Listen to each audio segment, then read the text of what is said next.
thanks to our ambassador here to in Rwanda to actually bring the insights, as he rightly said just a while back, maybe from a political context, but also a great contribution into hopefully a great and open conversation that we can have here in our Majlis. Of course, His Excellency can tell us much more about our great relationship between Rwanda and the UAE, but the diplomatic ties actually started in 1995, and many economic agreements have been put in place since that tie in 1995.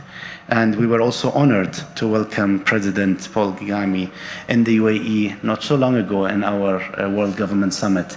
And it was a great opportunity for the both countries to even get closer and closer with his presence. And if we think of the Expo itself, in terms of Rwanda's participation, one of the things that we have changed in our Expo for the first time in history is the concept of having one pavilion, one country.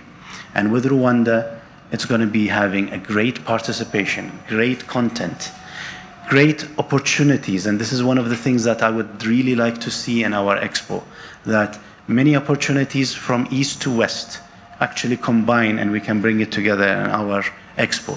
So we're not really only talking about a beautiful content, and I have no doubt it's going to be a great content for Rwanda, for all the visitors that we're going to have. We're talking 25 million visits over the 6 months. But we're also talking about that opportunity for companies, because with the private sector, you can really take things forward. And as I said, with the idea of connecting minds, creating the future, it's all about ideas, it's all about opportunities. And this is not too far from the concept that we have with this World Majlis. It's about getting ideas together. It's about listening into different perspectives. We are bringing this from the concept of the Majlis that, you know, we had for generations. I will always remember when I was a young kid, my father used to take me to the Majlis. Maybe at that time, I preferred to be playing with the kids outside, but it was only later on where I realized that importance of, you know, actually hearing from the community what are the issues, what are the latest things that relate to our own lives. And you need to sometimes hear it directly from, you know, the community members. So we would like to see that in this forum, an open discussion. You forget every single view we have around the room. And we also have a presence of also some students with us today. And it's great to have that, you know, new generation, the next generation, because they will take, you know, the countries and the economies and the businesses forward to hopefully a much better future for the entire world. So I'd like to introduce George, who is very well known, but at the moment working with the BBC, and he's going to be coordinating our session today. And I'm going to hand over to him. Right, it's definitely a pleasure. Thank you very much. The most interesting bit about this is that I can see a lot of people. First of all, someone who, when I was based in Rwanda for the last 7 years, was a huge part of the person I am today. My boss, former boss, sitting right in front of me. Some people who are handling innovation and solutions for people in the ICT industry, now in the ministry. Beautiful space where we are. The person is seated right in front, people in different industries. So we can imagine how deep the conversation is going to be, but I would just like to remind you one thing. The difference between this and most of the stage or panels where you guys have been is that most of the time is all you guys this side talking at people that side, right? The entire audience. But this time the reasoning for the Majlis, and I was very curious about why it was like this, is because it's just like when a friend has a birthday party and you sit in a long table and you keep asking yourselves, why can't I talk to the other person on the other side of the table? So that's exactly it. They've broken that. Now we can speak and see each other, right? And I feel like that will bring about some conversations that ideally would not have been when we're discussing it in a different setting. So in line with just trying to get as much conversation out of each other as possible to guide what the future of conversations will be within the Expo 2020 and the Majlis conversations, we are trying to create a more inclusive global business environment. The same way we are trying to create a more inclusive conversation. So we'll focus on three things: diversity in workplaces and large corporations. A lot of you have a huge hand in that. We'll take a look at how large corporations and entrepreneurs can support each other around this time when everyone's scrambling for Africa, while Africa is struggling with whom exactly we could work with for a free trade area and why other people are taking too long. So that would make sense from some of you who are thought leaders as well. And then how do we prepare future generations for to be more mobile in the new economy, and what exactly entails having them take a stronger step as we move on. So let's jump straight in. The first question is, the first topic is about diversity in the workplace. And Mo, I'll just come straight to you. You handle a workforce of maybe between 20 and 30,000 people. That's huge, particularly in an area where we try to see a lot of mobility, and you have the Swahili happening, the English happening, people coming in. What exactly in your mind does diversity mean? What does it entail? What exactly is diversity from such a large standpoint? So my name is Mo, I'm from Tanzania, and rightly said, in our organization, we're close to about 30,000 people. And initially, when we were trying to industrialize, it was difficult in terms of having capacity within. So what I had to do is basically bring in people that were experts from outside, from all over the world, from China, from India, and I came up with an Africanization program and attached people and their bonuses with local people. So and gave them a timeline. And within that time period, they had to build that capacity. And for those that were local, had to elevate themselves. And where I have reached today now, out of the 30,000, I think I have remained with only 380 or 400 expatriates. So diversity is good. It gives you a different context. It brings a different culture. But all in all, I think it is important that we need to build capacity locally, and we learn from them. But in the long run, we need to Africanize. Right. Because I'll segue to some of the people who are getting talent from all over Africa. Let me just ask you, yes. So how do you balance between what the government stipulates that people should be hired maybe within different companies across yes. Africa, and what you need? So basically, if you see the banking sector or the insurance sector are highly regulated, and they're very clear that within an organization, the maximum amount of expats could be 2 or 3.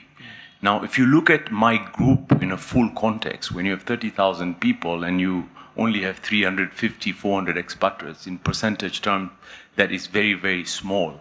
But the whole idea is that those 300 have to remain local also. And I believe with the new generation, with education, with ICT, I think there's a huge improvement in capacity from our local staff in Africa in general. And I think they can step up to the challenge. And I believe in the next 5 years, I think that number will come to as small as even less than 30 people. Right. And it will be highly specialized. So I'll give you a small example. In one of the businesses that I run is a textile business. And we do ginning, we do spinning, we do processing, mercerizing, dyeing, printing, knitting, and garmenting. And of course, we didn't have experts. But what we have done is we've worked closely with the University of Dar es Salaam and come up with a textile course. And then we have got people to go to countries like China and India and learn, and then come and teach.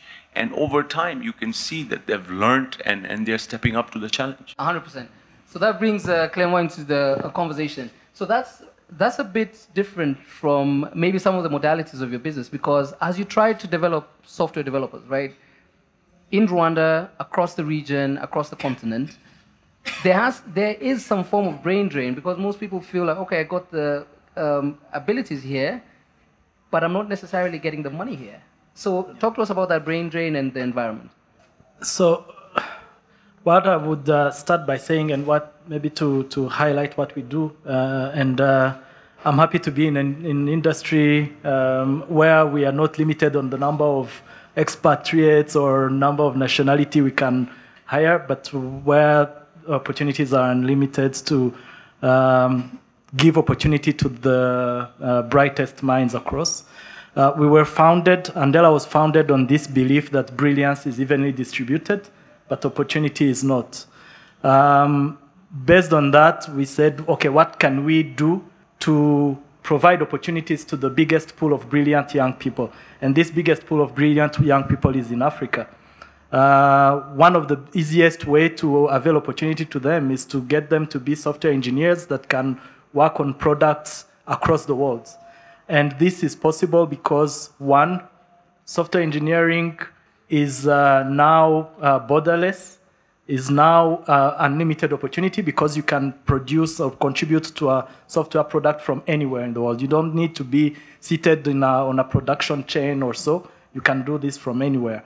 Second, there is huge opportunity. The demand for software engineering and for software engineers is highly growing. We estimate today 1.5 million across the developed world, but 10 years from now, it will be even another 1.5 million needed on the market if we don't do something. So Andela took these realities and said, what could we do so to make it happen? And we started by saying, let us identify the best, the most brilliant young people by a very tight selection process, and then train them quickly, because the very bright young people can learn by themselves and very quickly if you give them the tools to learn. And then show the world that they can be software engineers who can be placed with the most innovative technology companies and do that. So what we've found out is that actually this model works. We have recruited in Africa 1,400 software developers so far. We are still growing by another 1,000 a year, at least this year. Maybe we will double even in the coming years, and we grow into different countries. So really what this showcases is that there is no need for brain drain. You said brain drain. There is no need for brain drain when you can be here in Africa, give the opportunities by leveraging the digital economy, by leveraging what digital offers us, so to unleash opportunities for every young, brilliant mind here in Africa. All right, so diversity in your sense is both in the number of people you can work with and either male or female or young or a little older? So diversity actually is both that, but first of all is our core, or the core of our offering. When you talk about innovation and digital innovation, it's more and more clear that the more diverse software engineering team you have, the most innovative your overall company becomes. Reason is you have different point of views, different thinking process, and different constraints that come up when you are building the next Facebook, or when you are building the next app that will allow us all to exchange money more easy. Like the constraints that are in different parts of the world are different, and when you have different people who think differently because of these constraints, then you become more innovative.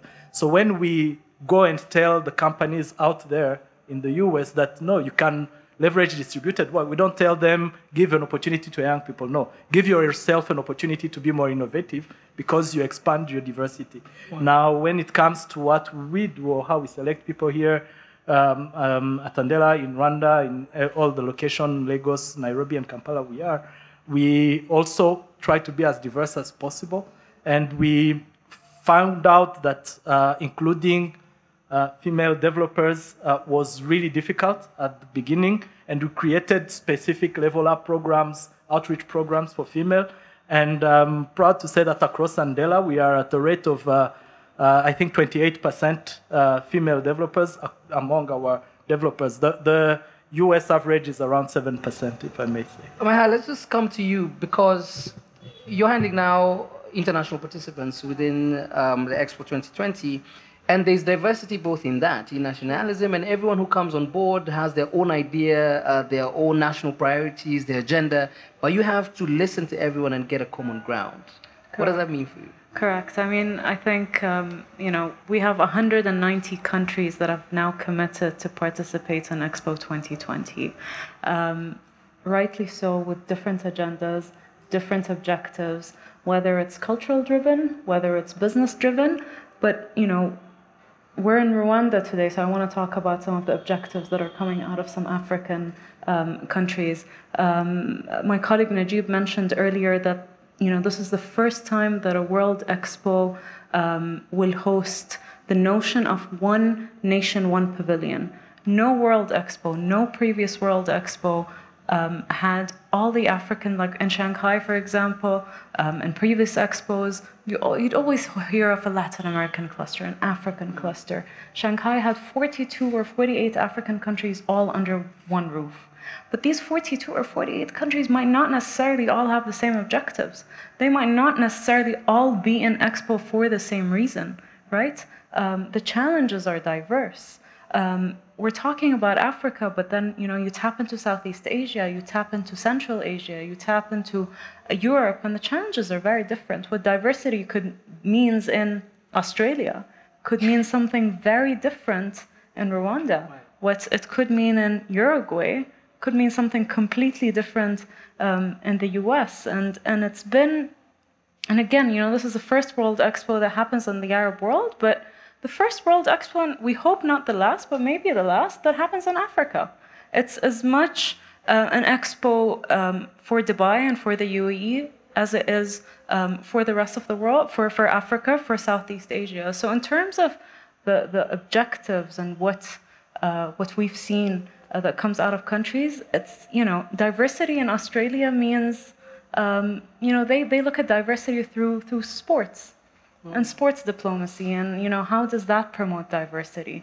Diversity in certain parts of the world means not necessarily tied to nationalities, not necessarily tied into gender. So it's been quite interesting to see, what diversity could mean. That inclusion of SMEs with multi-corporates. So different objectives drive different countries. Diversity in different countries, depending on your region, is also different. All right.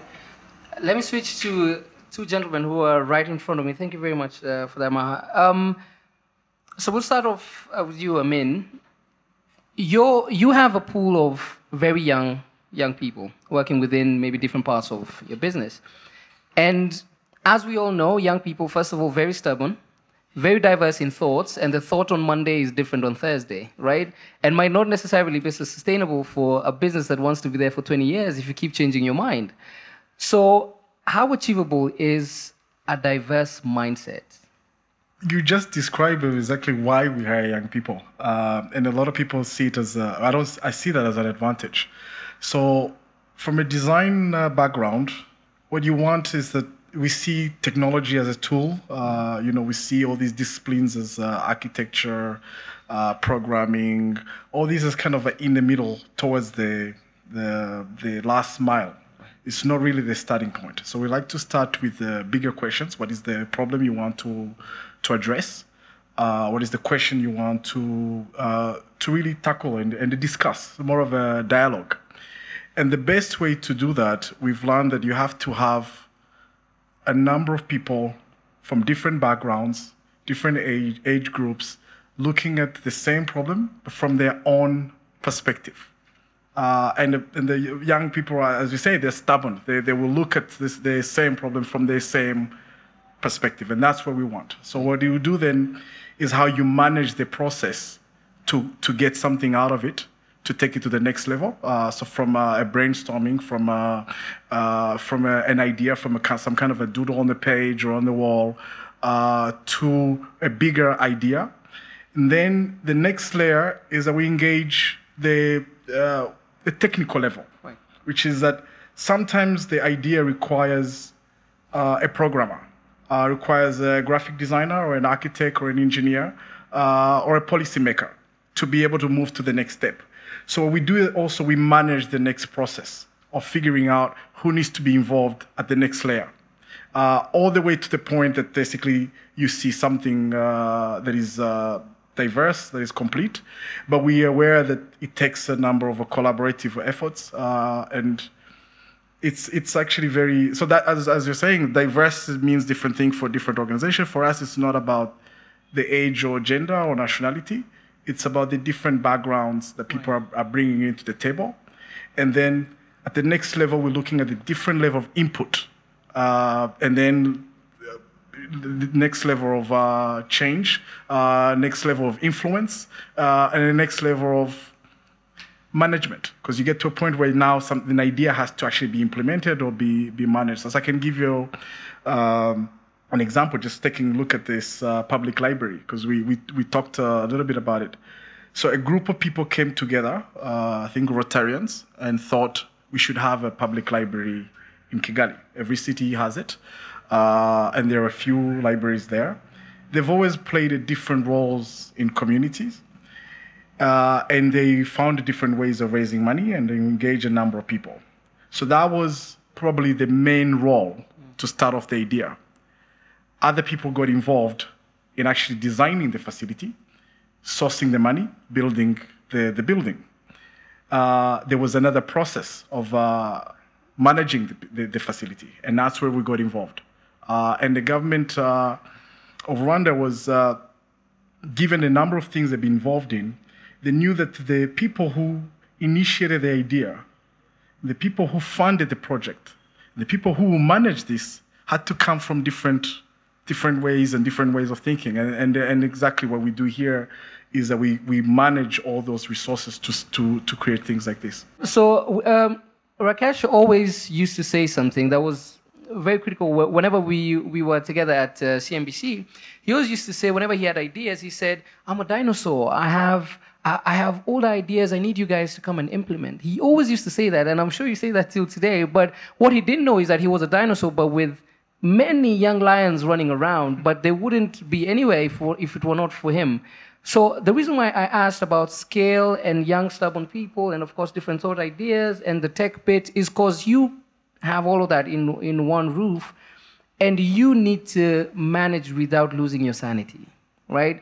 And you still have to have diversity within the organization where you don't just do one thing. You do tech, you do education, you do this, and you have to maintain your sanity and everyone around you maintains their sanity at the same time. And you also have women running everything, which helps you maintain your sanity. But give us your perspective. Excellencies, good evening, and thank you very much to our hosts, Expo 2020. I think, I have, diversity is a very complex subject. I think it's not something that, we can deal with very easily. It has a lot to do with what part of the world you're in, what business you're in. As a family, we are currently invested into over 20 countries, and this ranges from Asia to Africa and also in the Middle East. We are also in the knowledge economy, so we are in IT, we're in education, and we're in media. So there are two aspects to it, and I think you covered the first one, which was largely dealing with legislation. And when you look at legislation, when you go to a country like South Africa, for instance, you do have requirements of economic empowerment. Then you go and look at certain other parts of the world, and I'll maybe drift a bit, but the developed world where we thought a lot of diversity was given importance to, countries like the US are moving away from it. You look at Brexit, it's going to cause its own issues. So the legislative part of it is a very complex subject, and a lot has to do with the electorate and the politicians who are dealing with the electorate. But when it comes to business, you got to see what is in the best interest of the business. For you, you have to, when you set up a business, particularly as a startup, the key issue is finding the right people. So it's horses for courses. When we went into South Africa to set up the media business, we found that there was no financial journalism, for instance. We didn't have, there was no server-based TV station in Africa. So there were a lot of gaps. So what did we do? I'm a great believer that indigenization is the way to go. You cannot have Anglo-Saxons sitting in African countries running businesses. But you got to also bring the best of practices. So we took staff to Dubai, which is our headquarters. My partner was also the chairman of CNBC Arabia, so we actually were able to do a lot of training there. In fact, we took South African technology companies to Dubai, and we actually showed them how to set up a server-based studio. So we were able to transfer skills back into South Africa. And we did that across all the countries where we went. For instance, we are here in Rwanda. We have about 20 people here. They're all from Rwanda. So over the last 15 years, I'm happy to say that 100% of our staff in Africa are Africans. We do have a head of West Africa who's from Belgium. But outside of that, I think most of our staff in Africa are Africans, and we've upskilled everybody. As it relates to diversity in terms of gender, I'm again a great believer that you cannot have any distinguishing factors between males and females. Today, about 60% of our senior management, both my top executives are women in Africa today. Roberta Naiker, who's sitting here, Renuka Methil, who runs Forbes. So we've given a fair amount of effort towards the development of women as well. And we make sure that that part of diversity also happens. Now, when you go to a region like Dubai, where we've been for the last 30 years, our family lives there. That's been our home, and diversity in Dubai is a given. There are 160 nationalities or more, 200 now. I'm outdated on that, but the thing is that from the first day, and I remember that in the late 90s, we were making a presentation when Dubai Internet City was being set up to Sheikh Mohammed bin Rashid, and he just said one simple thing. He said, bring the best. He never, ever said anything else. He said, whatever you do, it's not about who you bring. Make sure that you bring the best talent into the country. Because his vision was that you must make sure that you have a diverse country where you have the best of breed. And so we were able to do that in our education institution, because you don't have academics in Dubai. So we brought them from all over the world. When you go to Asia, we've hired skills around IT, but we've indigenized everywhere. So it's complex, but you've got to manage it all. And the factor that you talked about, youth, I think is a very important aspect. I think one of the things that I've been following very carefully is this whole concept of holacracy. Now, in the realm of management, we've always talked about structures. I think the most important thing is to break down these structures, because it's very important to make sure that you run linear organizations, and therein comes the role of the youth. So I started things like reverse mentorship, where young members of the team come and tell me what I'm doing wrong. We take some decisions, we leave it open for them, like a majlis to... When did this start? 5 years ago. Oh, I know. So we've been doing that in terms of what we do in South Africa, getting inputs from people. So that's how you actually make the organization more nimble. You're also able to get the views of the younger generation, because you're the consumers of the future. Right. And if we don't hear from you, we're going to make a big mistake. And as you rightly said, I'm a dinosaur. 40 years of work, and I think now I'm retired. You heard that. He's about to retire. All right, let's just switch the conversation now to the next conversation, which was about corporations and entrepreneurs working together. Claudette, I'm looking at you. You could also give us maybe the sense of governments as well, governments, corporations, and small entrepreneurs. You've come from a background where you were looking to the government before to help with policy, maybe trying to implement some stuff, financing most of the stuff. And now you are the government. So has your view changed when the docket has changed? Because sometimes, when, it's sorry to say, things change when you reach a certain point. You're like, this is exactly what I was fighting for. And within the African context, we know that for sure, that when you get that office, you forget everything that comes with it. But how has your view either improved or changed? Thank you very much, Georgie. I hope it hasn't changed. But I also have to be honest and say it's quite different, and we were talking about this earlier. When you're from an innovation background, when you're from the small enterprises, how they operate, how they're lean, how they're able to adapt, how they're able to really make changes. and then you switch to a bureaucratic environment, it becomes a bit cumbersome. And to be frank, at some point you even get frustrated because you would like to see things moving. You know, you want to think outside the box, and that's not how government works.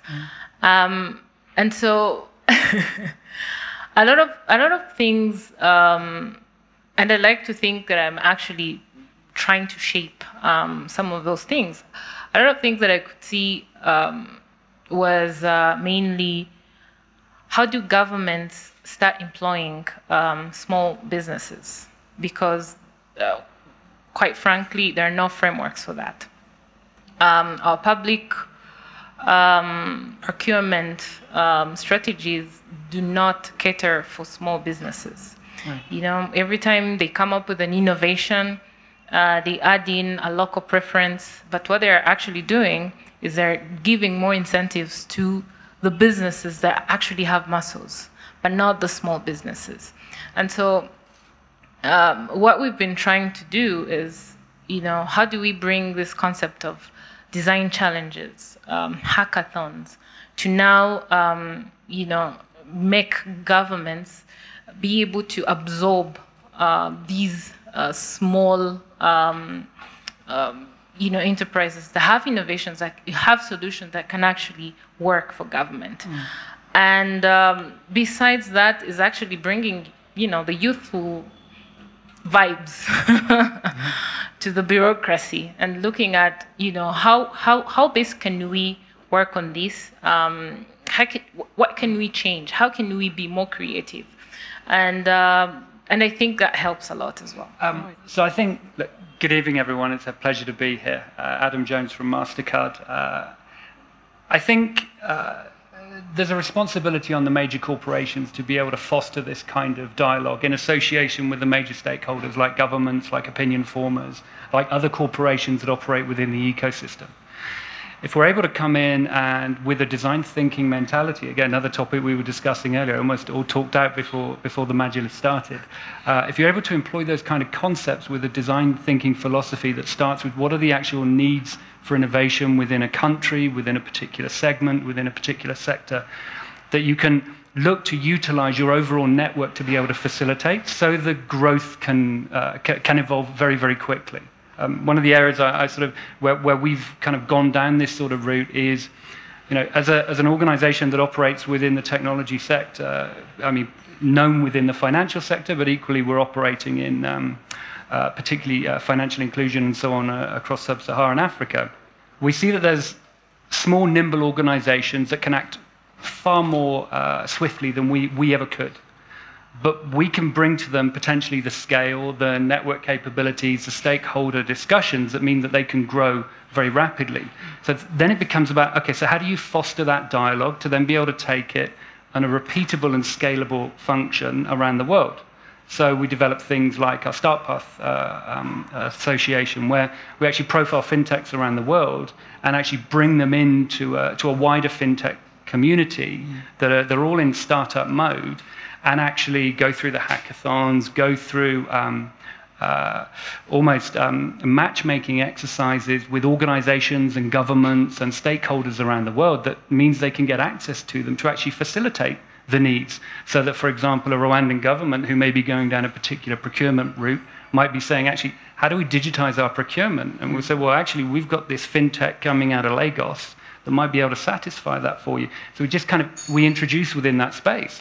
And from our point of view, we consider this is just continuation of the digitization of the cash economy. So, you know, the greater spread that you can have in terms of those stakeholder engagements, then so the overall story grows. So I think we have a responsibility within that space to ensure that with good governance, we can open the doors, but also learn ourselves.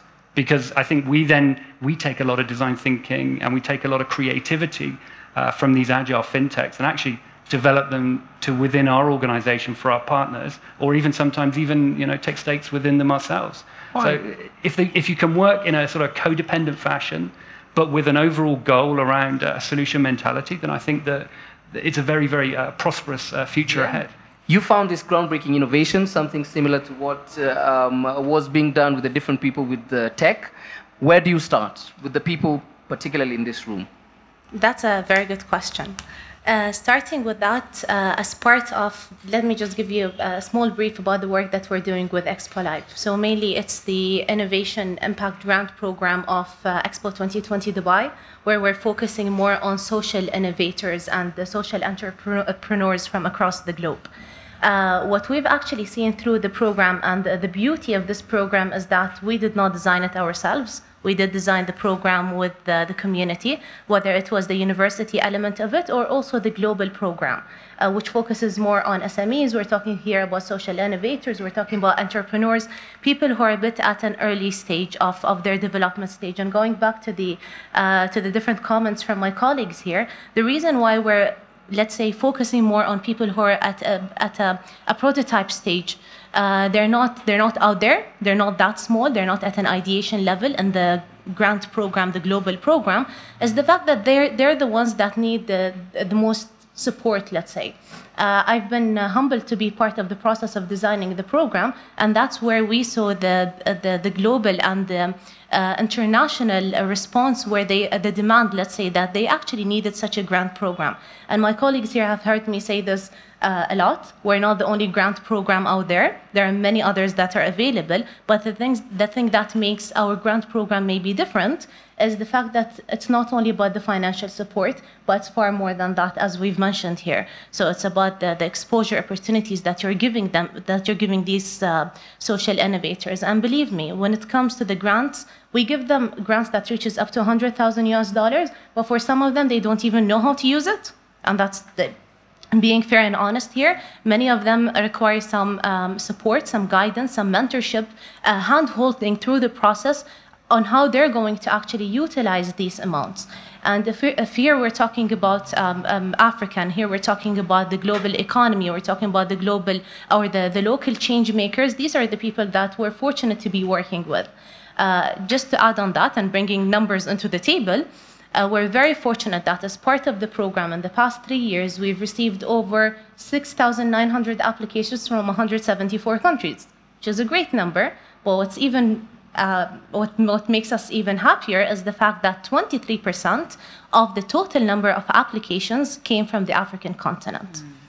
And I could add to that by saying in the current 4th round of the program, around actually the second highest number of applications per country came from Nigeria.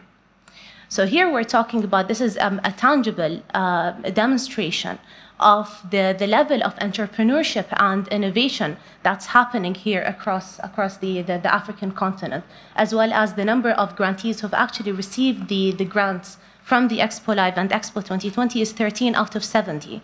These are diverse people. I'm talking about, for example, here I have Dr. Siobhan, who's working on Bab Rwanda, who are very fortunate to have her as one of our global innovators.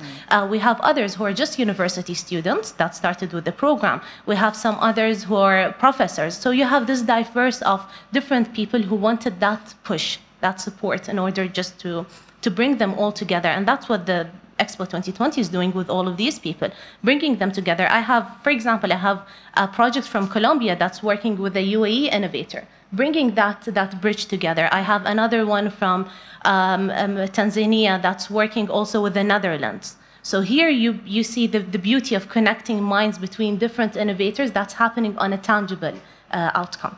All right. You mentioned Dr. Siobhan, so we'll segue to that.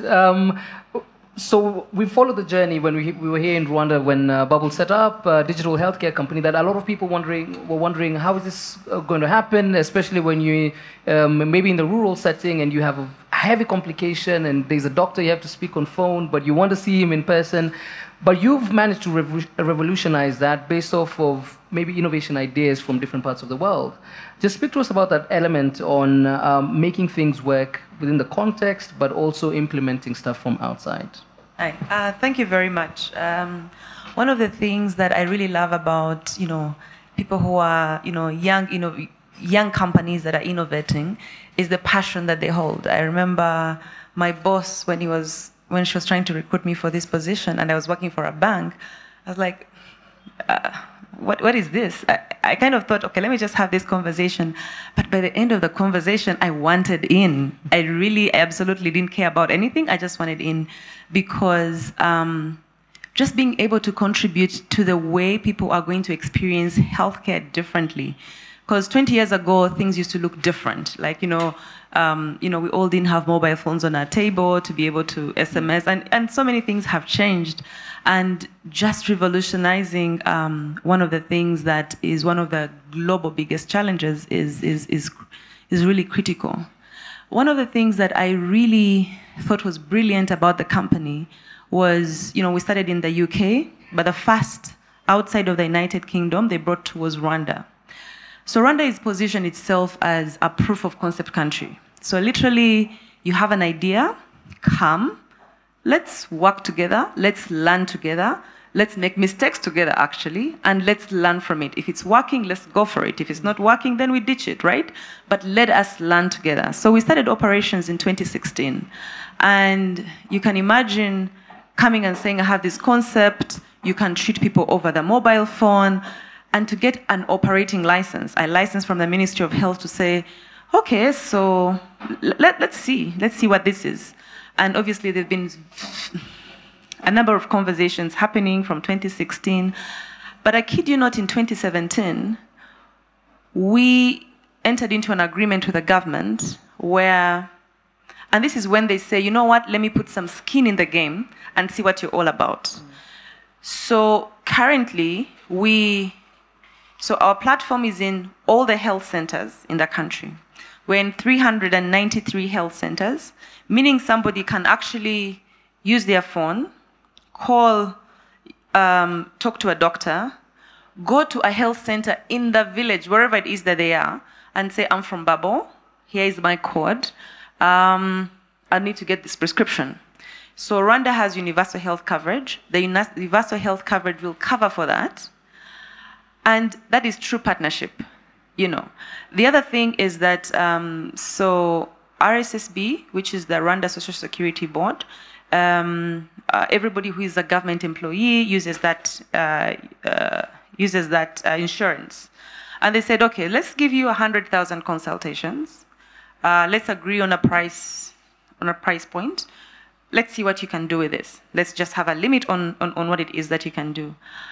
And in the period that we started operating in 2016, in a population of 12 million people, we have over 2 million people registered with us. From 2016 to now, every single day, we do about 2,500 consultations over the mobile phone. A concept you wouldn't think Africans would impress. You'd think, okay, it's a technology thing and people don't know how to use the mobile phone, but you'll be very surprised. People are very embracing of the technology. And one of the amazing things that I feel that Babo does is, so you see that in Africa, it's a global problem. There are few doctors, very many patients. So you find people spending lines, and it's just not a Rwandan problem or African problem. Even in the United Kingdom, where our global company is, you'd spend, you'd ask for an appointment. It doesn't mean you'll see a doctor today. You might see a doctor in a couple of days, right? So it takes a bit of time.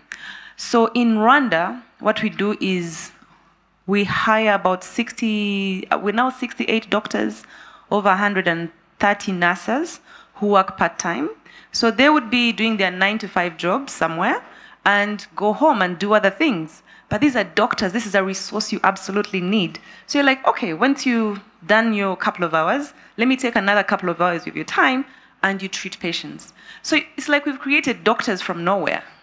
Literally, these are doctors who would have probably be doing other things with their time, but we're like, okay, for your spare time, for this very needed technology, for this very needed expertise that you have, could we borrow you and pay you to do these extra hours? So we have a problem of very few doctors, and then you just use extra time of their extra time of their time. That doesn't sound like good English, but anyway. But to be able to provide the consultations people need. So on average, we do 2,500 consultations. Since we started, we've done 370,000 consultations in Rwanda. And so now we're looking to say, okay, so we've done this in Rwanda, we've partnered.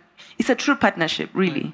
And so now we're looking to say, okay, fine, we've tried this, now let's have a long-term plan around this, around sustainability and that sort of conversation, but also now looking to expand into other regions. We've already started having conversations in Kenya. Globally, we're looking to, in Canada, in the US, but, looking to see how we can open those spaces. But it's really an amazing partnership that we have. Yeah, she's here, government representative, to have that amazing collaboration and partnership. Alex, which brings me to you now. This is a question both for you and Claudette. So number one is maybe what your perception was when you first heard that bubble was coming, because this has been your area even way before, I'm sure, when you were still a software developer. So number one is what you thought of bubble when they came to the market. And then number two, how much pressure are you under when certain companies come and set up in the country and they're sort of unicorns within the country, but they grow past the country and the border, and you still need to relate to them, but they simply don't. They're an African brand, but you want them to, still hold on to that. How do you work around that?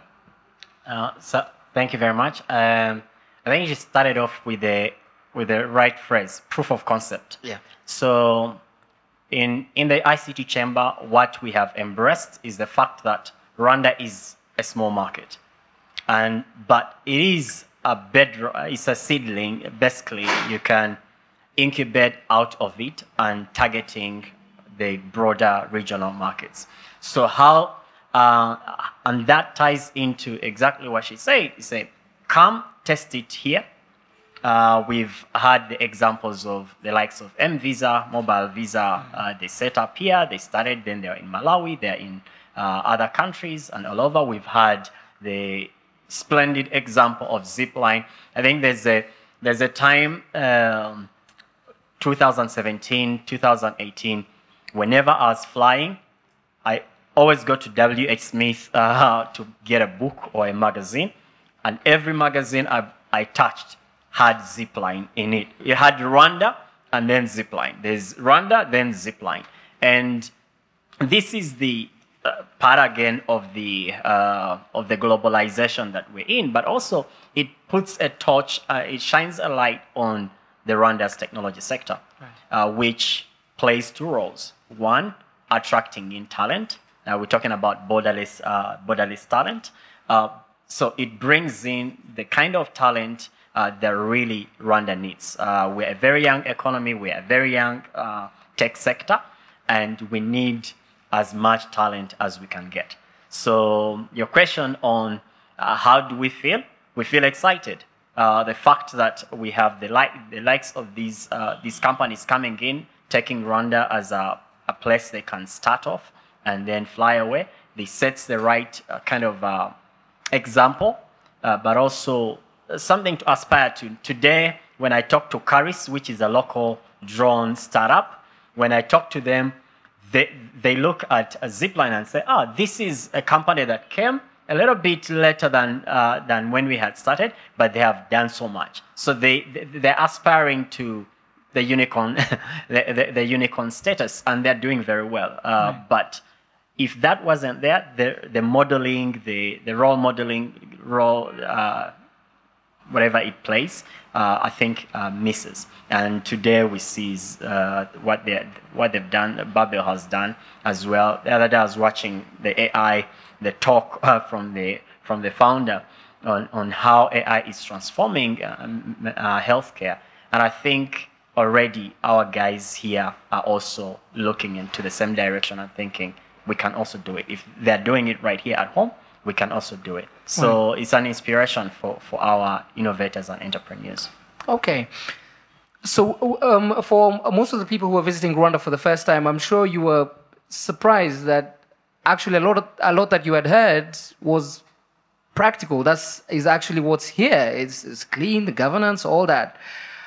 So we have all this that's coming out of Rwanda, right? And the similarities with Dubai, for example, are almost same. Relatively young economy that has gone against almost all the odds and is being talked about by everyone across the world. Which brings me now to Mohammed. So within your docket, you talk about diversity of exports in Dubai and making sure that you promote Dubai overseas. So when you want to work around a conversation between maybe Dubai and Rwanda, struggling, or not even struggling, but promoting itself continuously within the international market, and then you have Dubai doing the same, maybe either different kind of resource. So how do those two worlds combine? Well, first of all, I cannot start without saying I'm very happy to be in this great country, in this beautiful city with a set of, talented, professional people from this part of the world. Possible things can usually happen. But even throughout the start of our discussion with most of the people, we say that Africa did not promote very well, itself in the region over there. I'm not talking only in Dubai, but in the Middle East overall. Changing perception is something very important. So, with the Africa Agenda to 2063, there are a lot of things actually happening. The 7 aspirational that has been built toward the agenda, the number one with it was inclusive, which is something actually leading us to say that connectivity between minds, connectivity between destinations is something so important. The good example that has been said over here, that he's having a company also in Dubai, or a set of companies in Dubai, and he's also working with or in Kigali over here. So this shows how Dubai and the United Arab Emirates is connected to the world.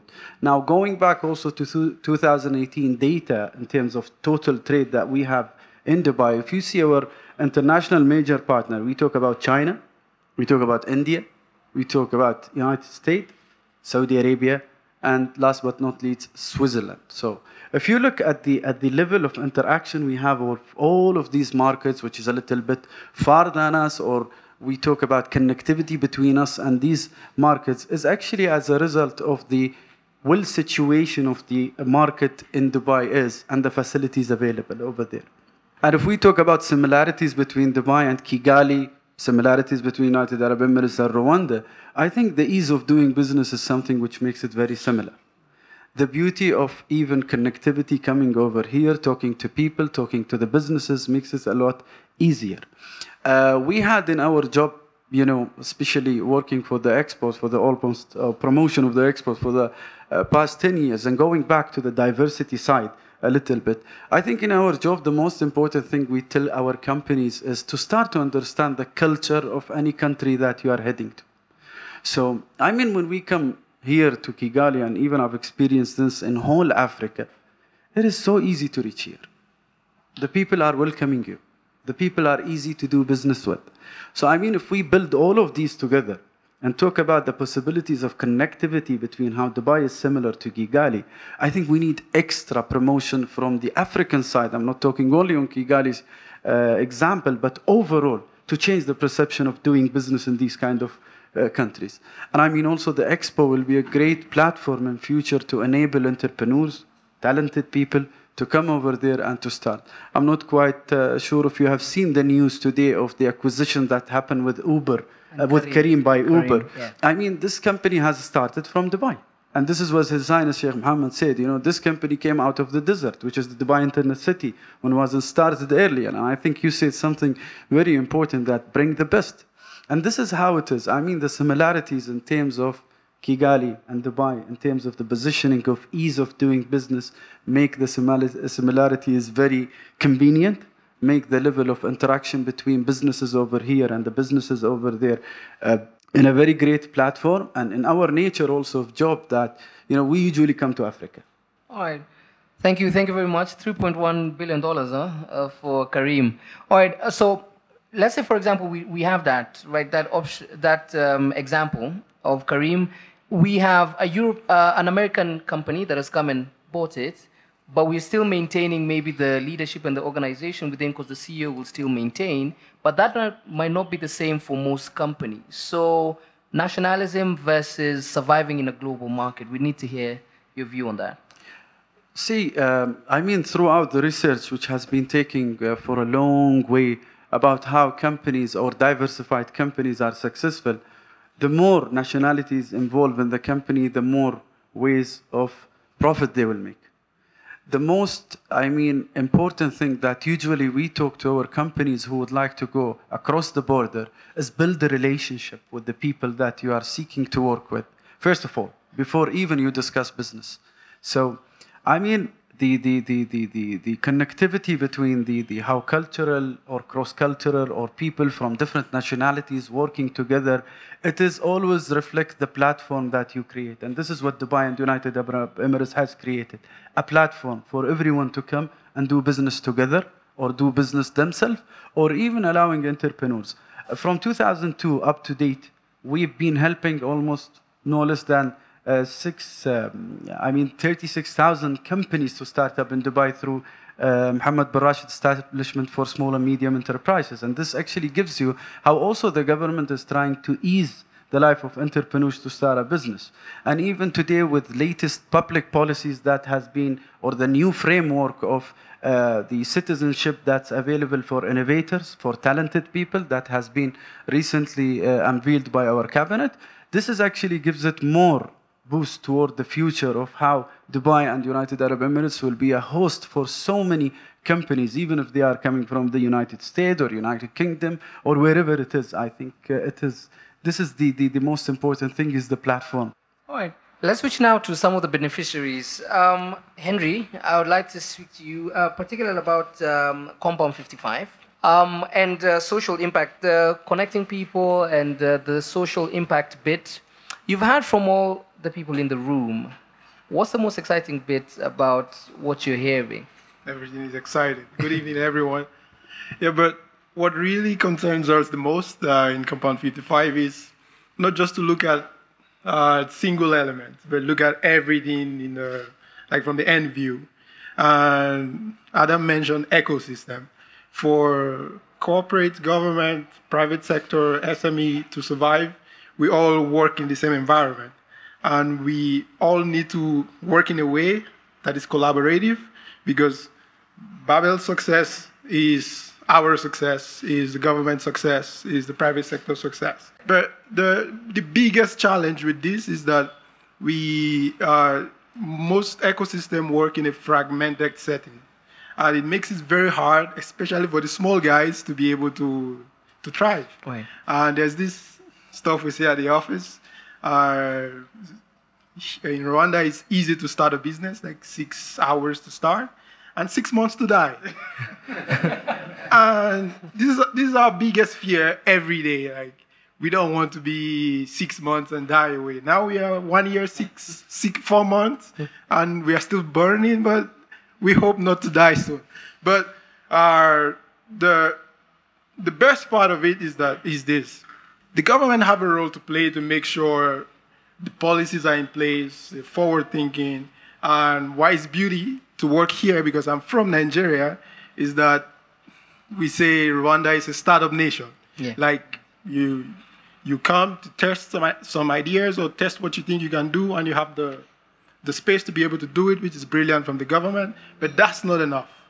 The corporates need to also see how we can get involved. So for instance, how do you support the ecosystem in terms of simple things like what events do you sponsor for people to actually connect, to meet? Because if we are not connected at the lowest level, then how can I be able to scale my idea to the next level? So local connectedness is a very key component that a lot of people are joking with. But we try to solve it in our own way by trying to make sure we have like a continuous platform for people to engage every month and try to bring like the business ecosystem together. Because if we don't speak about all our challenges, then how do we solve it? So by the way, you go to top level, where we talk about proof of concept. So you see the bank have huge data, have huge customer base, but they still have a big challenge of maybe trying to get the unbanked. The startup guys that are super lean with the tech savvy guys just need a fragment of their customer base to prove their concept. But because the corporate guys don't have this mindset and the startup guys don't have a place to test their ideas, they look for jobs and everybody go away, you know? And we come back tomorrow and next time I try to fix the problem. Yeah. But if we take it to be very deliberate, to say, okay, what is our responsibility, regardless of where I'm standing, if I'm a government, if I'm a corporate, if I'm an entrepreneurship or bank, financial sector, what is my own contribution to the center? Because if we all don't put things in the center, we will not be able to move to the next level, to move forward.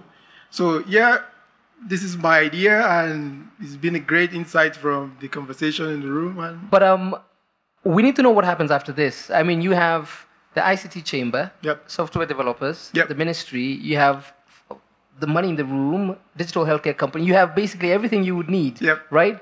What happens after this setting?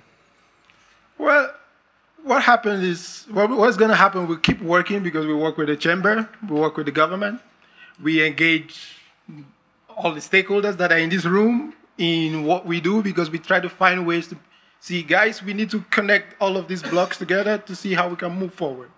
And I think when we live here, what is going to be really important is how do we start creating standards and measures that we can all be able to, grow. Because if you cannot measure, like, let's say, for instance, I'm a small SME and I want to grow. The government needs to understand, like, what are the biggest challenges that he is facing, and I can look for stakeholders that can be able to solve this problem with this small SME to move him to the next level. You will not find, if you see ecosystems like Cape Town, Lagos, Nairobi, it's not by mistake that they have big companies. Maybe it's not up to the level of Europe or US, but at least companies in this ecosystem churn like $90 million, $40 million, $50 million. They raise this money. For us to be able to do it here, we all need to come together. Some companies, some big corporates need to give like office hours, say in the afternoon, send some of my staff to go in the co-working spaces to give their expertise. And the MasterCard Start part is something we have been following a lot. Like we see the value in what that kind of program can bring, because they're a corporate with a lot of experience that a lot of small companies can benefit from. Right. So going out of here, we should be discussing how can we bring all of the best examples in our ecosystem. I mean, you wanted to say something. Yes. I saw you. Yeah. I was just, what I heard from Mohammed, he mentioned two things. I think one was culture, then connectivity. And Karim, what makes Karim different than Uber? What did they do that Uber couldn't do? Because Uber is set in a completely different system, but we live in a global ecosystem. It's about technology. What was the difference? Why did they have to? What advantage did they have that they see that it's worth the value? And I think it's this thing we're talking about, the small companies ecosystem, but most importantly, the culture. Knowledge. You say when you go to a country, you first want to learn about culture.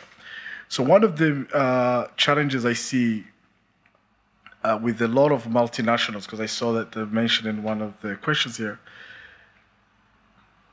it's this not really great appreciation of local culture, because it's gotten so much easier how we can connect globally, how similar we are. In terms of a lot of things that we have in common, which is great, but also we disregard the local knowledge and culture and the value they add and the difference they can make. So I feel there has to be two levels in terms of the global culture as well as the local culture, just to appreciate that. Just to sort of throw a spanner in the conversation. So I went to Abu Dhabi, first time in Abu Dhabi a few months ago, and I went to Louvre in Abu Dhabi. The way the content is curated in Abu Dhabi, it was about how different cultures and belief systems merged over the years, and what influence they've had on innovation, on movement of people. And I think every city should have some kind of a museum, some kind of a cultural center that really tells people how different regions, different ways of agriculture, different ways of solving problems, conflicts have influenced how the country got to where it is. And with innovators, we tend to actually look at it from these global tech systems, AI, and we talk to each other about the same languages and the same things. And then there's a disregard of this thing that you actually don't know what we don't know. So when we even talk about the ecosystem of innovation, there's no culture representative. Like my company, we're not sure which chamber to register in. Do we register under ICT? Do we register under Cultural Hub? Do we register under Education, Technology? We can't figure it out.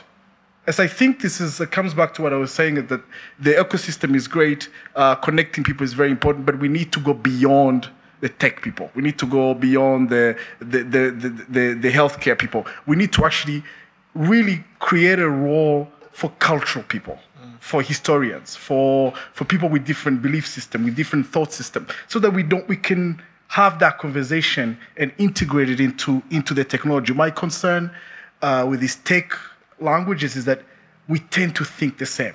People are having the same conversation about AI and coding and what, and then you're like, who are the user? So last point I want to make, you talked about the small company and the large company between Karim and Uber. All the biggest companies we have today were once a garage company of 5-6 people. And they were also probably the most valuable then. I mean, the threshold they went from a 5-people company to a $1 billion company was quicker. They can't do that growth once they're a 1,000-people company.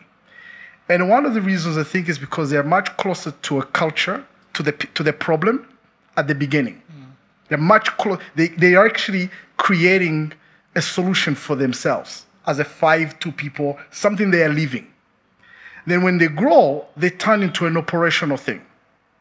So now they start talking about systems, the AI, and how can we connect thousands of people at the same time. So they lose that. So the way I think we do it is by how do we create a startup mindset that, as I was saying, earlier in terms of how we do the team, what level do you need cultural people or different people from a background? You don't want them at the level where you need to connect 10 billion people or 1 billion people across the world where the risk is higher. But I think at the beginning, you still need to keep that room where people are actually brainstorming, and then you move it to another. So the ideas move to a policy, to an operational level. And I think this is what I like about what Dubai does, because the appreciation of culture and is what moves Dubai. And it's also, I think, with Rwanda, when we look at all the homegrown innovations, which people don't talk about so much, right, is what actually the seed and that moves everything in Rwanda.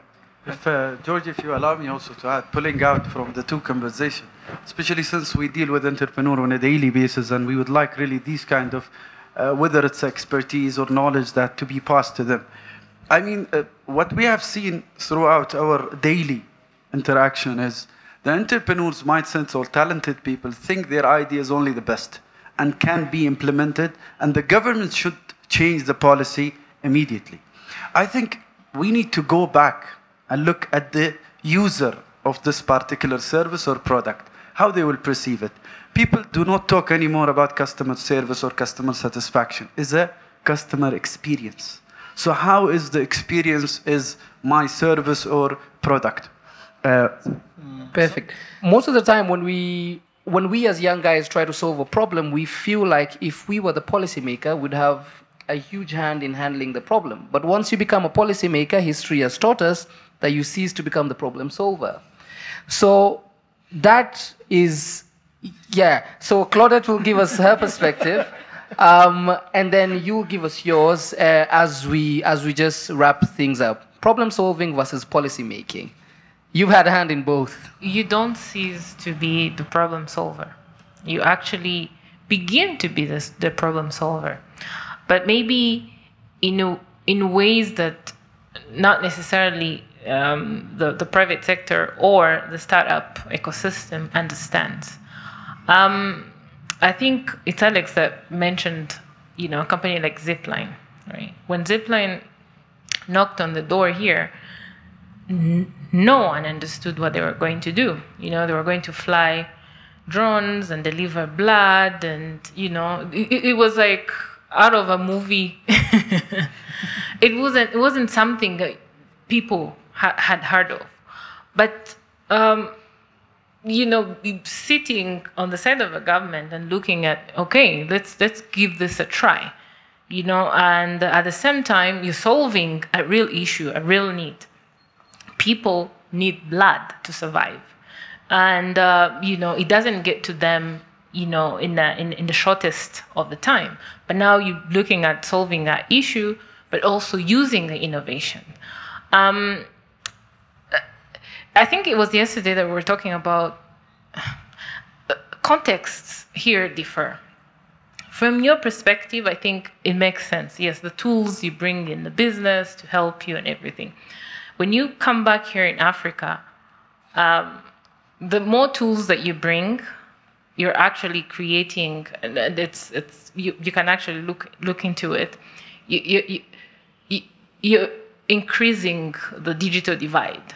You know, so people get confused with all these technologies. And so it comes back to, yes, the government not going against the businesses, but also businesses really trying hard to understand the consumers. Because, yes, we can be talking about all these big concepts and everything, but if you're not, in the end, solving real issues in our own context, then we're, you know, you can't be pushing the government to do something that is against, you know, what it's supposed to do. Yeah. What we're hearing actually is about, you mentioned, you alluded to a lot that was spoken by Amin here, not to lose the idea how the company started, staying close to the source. We've talked also about the cultural setup, letting people give different ways and different solutions, but how they best know how, changing the perception of Africa, working with stubborn people, the customer experience, and of course, breaking down the structures, but still staying true to the core. So thank you very much.